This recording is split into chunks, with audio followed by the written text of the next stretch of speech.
Welcome to another episode of the One Life podcast, diving deeper into the weekend sermon. Pastor Jared, this week, Revelation 17, 18, 19. I know our listeners are caught up on their daily reading plan this week, going through I hope very so. interesting reading. The whore, Oh, okay. depending on what translation that they use, the prostitute riding Yeah. the back of the beast. Yeah, it's fascinating. Yeah, all It right. really is. The imagery, as I said at the beginning, the imagery, it doesn't get stranger. In fact, I understand it clearly. It is just, it's probably the most vivid imagery. And if you're reading it in the daily Bible reading plan, you're like, what? The Bible says that? And yeah, hopefully.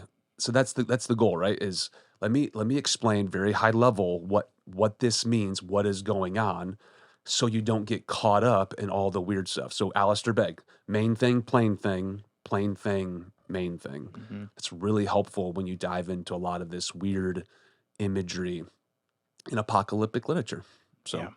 we're almost done. We have 2 more weeks to go. And nobody's more excited than this guy right here. unless you completely disagree with me on like my take on all this, then you're super probably pumped. I did find out somebody's like, yeah, we have friends that decided they're not going to come until you're finished with Revelation. Wow. I'm like, All right. okay, like thinking that would hurt me. I'm like, our attendance has never been better. Like, Yeah. oh, okay.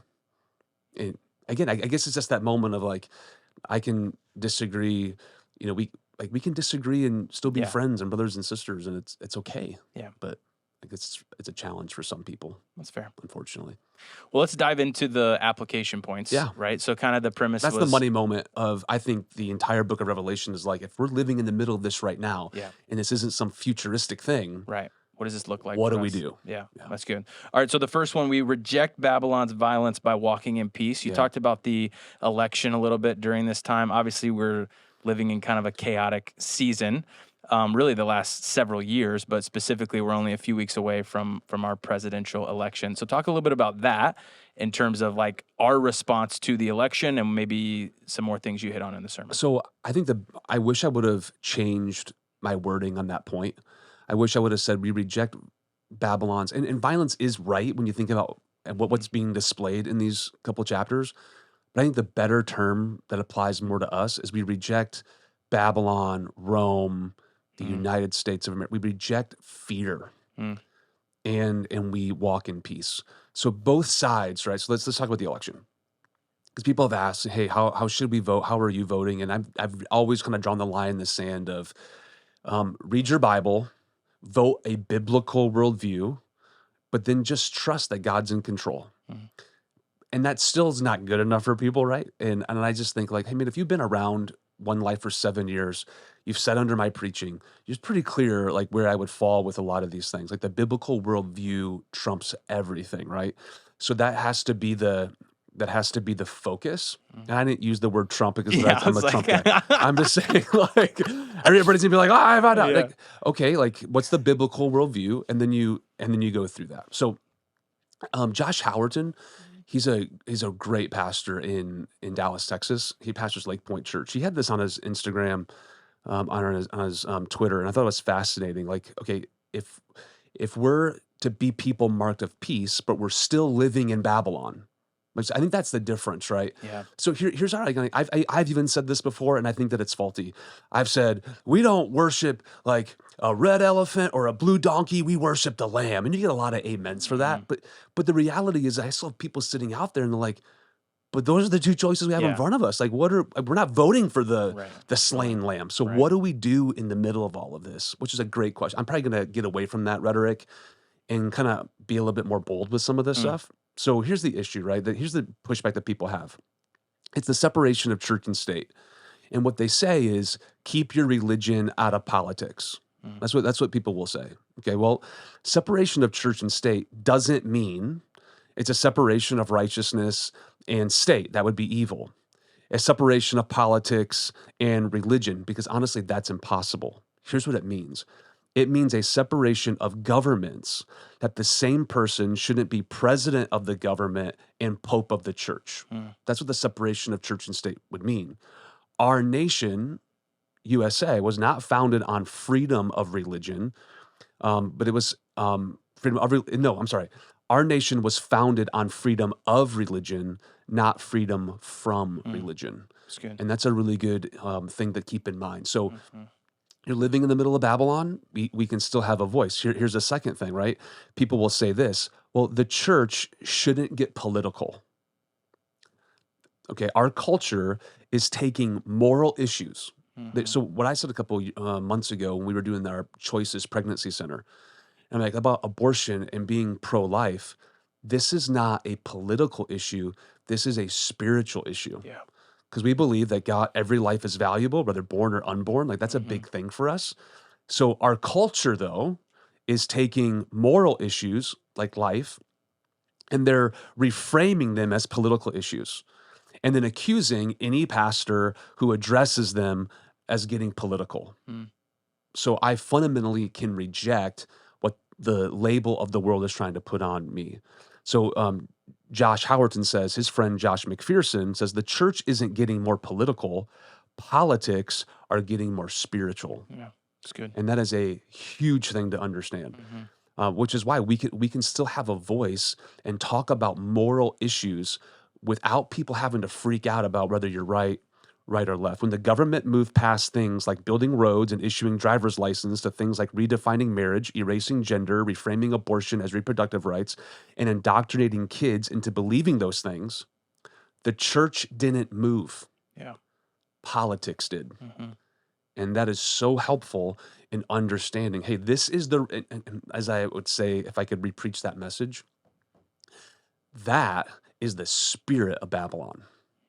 If you go back to our Daniel series, I think it was 3 or 4 years ago, Yeah. Culture of Compromise, that first message in that I say, what does Babylon want to do? Well, they want to perverse our kids with sex. They want to destroy the family, and they want to set up all these other not statues, but they want to set up all these ideologies, these things we're talking about. So people in today, 2024 in America, they're not bowing down to gold statues, but they're bowing down to the ideology of our day. Mm. It's the same exact thing. It is the spirit of Babylon. And Wake Up Church, we're stuck in the middle of it. Yeah. So one more thing I'll just say about this. Um, here's probably the last one that I think is really, really helpful. It says you're trying to impose your morality on other people. That's what people think. And I would say everyone in a democracy is voting for their beliefs that others don't share. Mm. So here's the reality. November, what's the election? November 5th. Fifth, I think. Yeah. So November 6th, 50% of our country will be in mourning Mm. because because their candidate didn't win. Yeah. And think about that, like how deeply divided we are. So everyone in a democracy is voting for their beliefs that others don't share. You just have to understand that. As others have pointed out, people often object to Christians advocating for abortion restrictions. You're imposing your morality on the mother. And that's true. But when abortion is legalized, the mother is lethally imposing her morality on the baby. Right. So that's what I'm saying. It's not as black and white as people think it is. Hmm. The question isn't whether someone's morality gets imposed on other people. The question is whose morality gets imposed. And I would just say it this way, that is the spirit of Babylon. So we can, maybe I would say it this way, we reject the violence, the fear, the anger, and we still, as followers of Jesus, we still vote. We read our Bibles. We vote biblical worldview. And I think voting in a democracy in a republic, like that's being a good citizen. Mm. Christians should vote. Yeah. I think they said last year that mathematically, 42,000 it came down to, or 4 years ago, it came down to 42,000 votes. Mm. And they say 32 million Christians didn't vote. Wow. Like think about that for a moment. Yeah. Like as a follower of Jesus, like being a good citizen of Mhm. Rome, like he would talk about that, is voting, Yeah. letting your voice be heard because of what's at stake. So, but here's what I want to push back. Let's just say November 6th, your candidate didn't win. Well, we don't mourn. I'm gonna maybe take this verse out of context, but I think it applies. We don't mourn like the rest of the world mourns. Mm. Like, because at the end of the day, we are people marked of peace. If we learned anything from the book of Revelation, Jesus is on his throne. We're going to be okay. And as we're going to find out as we read the end of the book of Revelation, when all things become new, like follower of Jesus, like we win. Yeah. So like turn your focus to Jesus, turn your focus to prayer, turn your focus to love, all those things. But we should not be marked with anger, violence, and fear of our day. If we do, I think we fall right into the trap of Babylon. Mm. And we should fundamentally outright rejection of that mindset. Yeah. So it's still important. We still vote. And I think, oh, yeah, it was 4 years ago. We were coming out of COVID. I did a sermon, and maybe we can post it in the notes, on how should Christians vote. It was in our Asking for a Friend series. Mm. And if people are worried about that or have questions, I would point them to that message. Okay. Is where It's really good. Yeah. Sorry, I mean, not to make this podcast political, but it is what everybody's talking about. Yeah. And I think that we can be a prophetic voice in the middle, both sides. It's all fear. It's all anger. Mm-hmm. Like we followers of Jesus, we cannot get sucked into that. We can reject it and walk in peace, knowing how it all plays out. Yeah. I want to skip I want to come back to your second point in a second, but let's skip to not verse 3, point 3, which kind of talks a little bit about exactly what we're just talking about, right? So reject Babylon's sexual ethic by embracing God's design, right? So talk specific to like parents raising up the next generation. I think this is where a lot of people, your kids are in elementary school, as soon as they get Instagram or TikTok, they come into middle school, and like all of the agenda of Babylon is being pushed specifically on the younger generation. Absolutely. Yeah. So like, what's our response to that besides just like, yeah, we want to vote for this person because we think that will help with this aspect of it, and maybe that's true. But from a one-on-one parent to child perspective, like how do we gear them towards God's design? So it's going to sound like I'm talking out of both sides of my mouth. Like who you vote for, I think it matters. Elections have consequences. But at the end of the day, mom and dad, like that's on you to bring morality to your family. If you're expecting the public school or even my kids go to Christian school, the Christian school to solve that, like you've lost the game. Like mom and dad, it is on you to teach what the Bible says about sex. It's God's idea. He created it. It's his plan. Sex is awesome. But there are like really clear guidelines of what you do with sex, right? And again, why this is so important in Babylon in 2024 is several times in the book of Revelation, and even go back to Daniel, it says, fallen, fallen as Babylon the Great, whose kings and kingdoms drank the wine of her sexual immorality. And what's sexual immorality is anything that goes against God's design for sex. Anything. Pornography, sexual immorality. Looking at what you think is harmless pictures on Instagram or TikTok, sexual immorality. Where does it put your mind to, right? I mean, those are all things I'd be like, man, we have got to be a radical pursuit of holiness, right? Recognizing God's design. But why do you talk about this so much? This isn't my words. Like, Paul talks about this all the time because he knows the slippery slope of sexual immorality and where it leads. So as followers of Jesus, if we're going to stand out in Babylon, like we have to embrace God's design for sex, regardless of the pushback, regardless if people think that we're crazy. And it doesn't mean that and I said this, it doesn't mean that we're mean about it. Like kindness does not mean affirmation at all. Like we can be kind and loving and still draw the line in the sand and be like, hey, this is God's design for us. We didn't come up with this. But this is where God says, because it's not a God of dominance, he's a God of protection. And he wants what's best for you. And the sexual ethic of our day, 100%, there has to be a prophetic voice that pushes against that. Yeah. And I would say for moms and dads, that's not on, Pastor Jared or the youth pastors or our family ministry team. That is mom and dad. That is on you to draw the line in the sand and be very, very clear and then protect that. We won't allow our kids. We kind of made the rule. Our kids won't have social media until they turn 18. I mean, and I know that they're going to miss out, right? On all those things. I'm like, no, I care way too much about their soul. Yeah. And if that's one thing that I can do that can keep them innocent a little bit longer, then that's exactly what I'm going to do. Yeah. But I have made that rule with their clear understanding of why. I mean, I'm not just saying it to say it. Like, here's why. Because there's a spirit, and call it what it is, that wants to destroy you in this area of your life.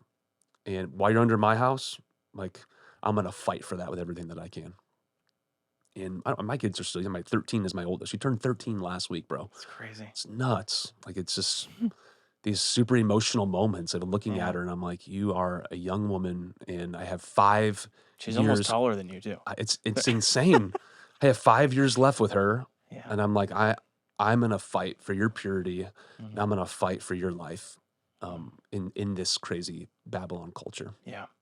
So That's moms really and dads, good. that's like that. Just don't take that note and write it down and be like, yeah, you're right. No, moms and dads, that's on you. Yeah. Fight for it like crazy. It's really good.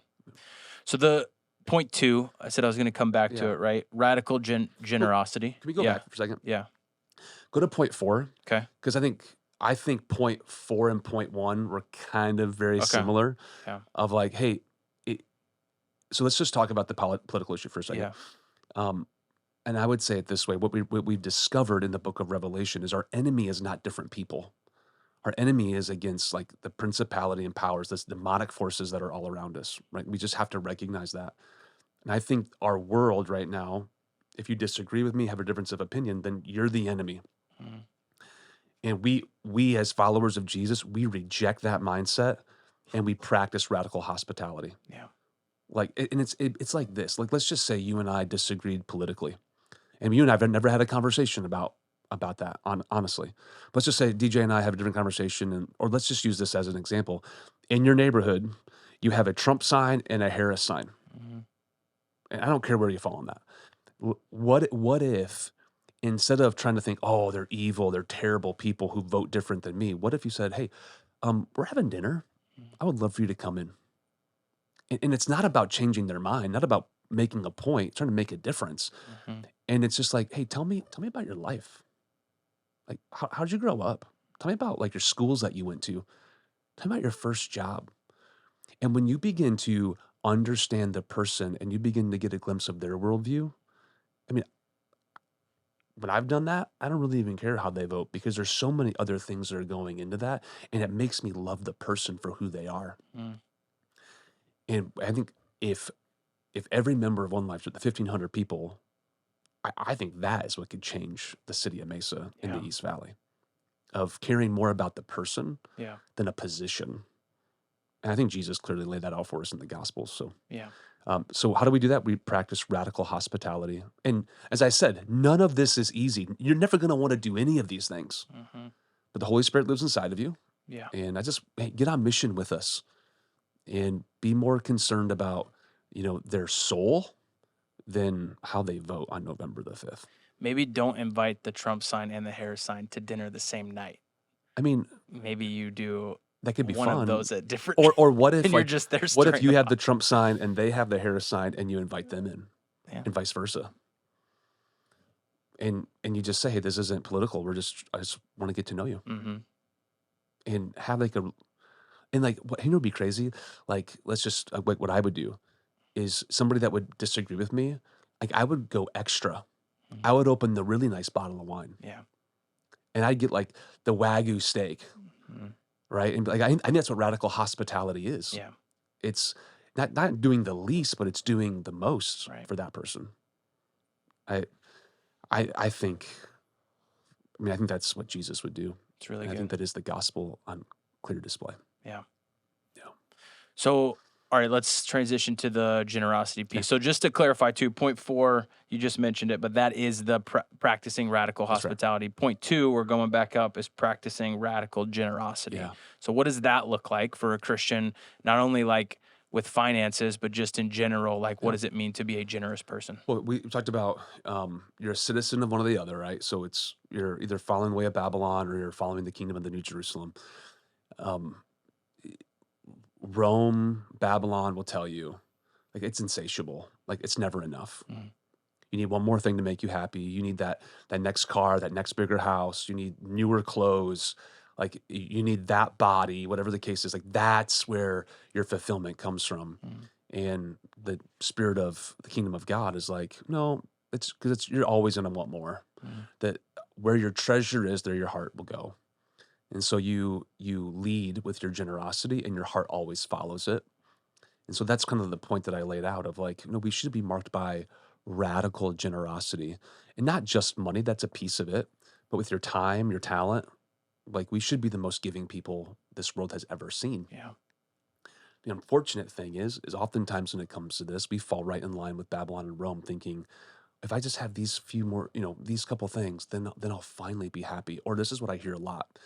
Well, once inflation goes down, Mhm. then we'll be generous. Mhm. So do we either trust God or not? Yeah. Well, once I get that promotion, then I'll start to tithe. Once we get to this level, then I'll be a generous giver. And I Mhm. just fundamentally am like, man, God can't. God's. I know I talked about this a couple weeks. God can't trust you with that. Yeah. If He can't trust you with the little, this is His economy. If He can't trust you with the little, why would He ever trust you with more? Yeah. And if the answer is He won't, I mean, even Jesus Himself says that. Mm. So I would just say, and it's not even just money. I think that's a big piece of it, because Jesus talked more about money than heaven and hell combined. Mhm. So money is a pivotal role in where your heart is. Make no mistake. People that say, "Oh, that's Old Testament," no, it's not. Mm. It's New Testament. It's clear as day. Um, so my challenge to people was like, even in difficulty, we still give, because we trust God at His word, because we're people of faith. So that's first and foremost. But then also understanding the generosity piece goes a little bit deeper, and then it even go into the hospitality piece, and Mhm. and all the they're all interwoven. Yeah. But that's my challenge, man. And honestly, as I said, we're as a church, let's think not just individually, but now corporately. We're trying to push back the darkness, right? We're trying to like expose Babylon and Rome and the beast and the prostitute for who they really are.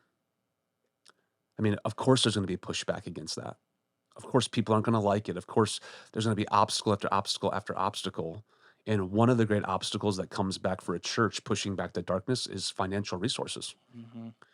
And we're not any different. Like, we're experiencing some of that right now. Our church is growing like crazy, but our revenue's not keeping the same trajectory. So it's that moment of like, man, we have some work cut out for us, not just to teach our people like what generosity looks like, but also to be like, hey, join us in this vision and mission. Mhm. Like, let's bring heaven to earth in Superior. Let's bring heaven to earth in East Mesa. Let's get them a permanent building as soon as we possibly can. Yeah. Like, there's too much at stake with the short time that we have left. I mean, Jesus come back tomorrow. Well, if He does, awesome. But if it's another 5, 10 years, let's do everything we can where we are to make the biggest difference possible. So the way I said it, I think this weekend, to reach a lot of people for Jesus is going to take a lot of resources, and I'm not going to shy away from that. Yeah. I'm like, this is the vision God's given us. Let's go be about kingdom work. It's good. So yeah, here we are. As we close out, highlight a little bit of Serve Week this last Yeah, week. Like, that was huge so as far good. as hospitality, generosity of our people. Kind of give us your perspective on what you saw this I'm last blown week. away, honestly. This is our first time we've kind of had this collective, we're going to make this happen all together. Mhm. So we had mission trips in Africa. Just got a recap from that just a few minutes ago. Blown away by our mission partners. LA Dream Center, and then locally through the schools up Mhm. in Superior. Mhm. And it's the Mesa Outreach Center. It's it's fun for me to see like the recap videos and see people who have never served, and like Mhm. this is their first step into taking that, like going up to Superior, like I've Yeah. never seen this, what can I do? And Right. that's the cool part for me, is seeing light bulbs come on for people, of realizing, oh man, I can use my gifts for a morning or for a week. um and that's as I sit back and watch that, like a proud pastor is like people taking the step and beginning, like, get on mission with us. Yeah. And it's been, so I'm really proud of our serve week. Can't wait for the next one. And it's just going to get better and better and better. Mhm. And then, man, we're 2 weeks away from our At the Movies series. And I think, I predict that this will be the greatest At the Movies series that we've ever done. Mm. The movies are almost all done. They put in the finishing touches on there. And there's not a movie that I'm not proud of. Like, they're all, I think God's going to speak to a lot of people. So invite, invite, invite. That's the word to our congregation. Like, Yeah. let's pack Right. these services and get as many people here. And every week there is a clear salvation message in it. Mhm. And so I can't wait to see what God's going to do It's really for the good. next couple of weeks together. Yeah, All right. here It's we going are. to be exciting. It really is. I'm looking forward to it. Yeah, man. So remember, the church is not a building we sit in, but it's a movement we get to be a part of to help reach one more life Let's go. for Jesus.